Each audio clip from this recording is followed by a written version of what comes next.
The title of our project is Time Delay of LEDs using PLC.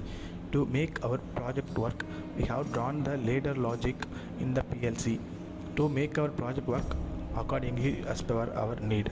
The logic of the project is when the switch is turned on, all the lights will turn on at the same time. When the switch is turned off, the LEDs will turn off one by one.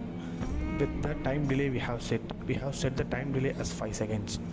This can be used in the applications where a single switch, main switch, can control many of the applications, like in malls, hospitals and colleges. Thank you.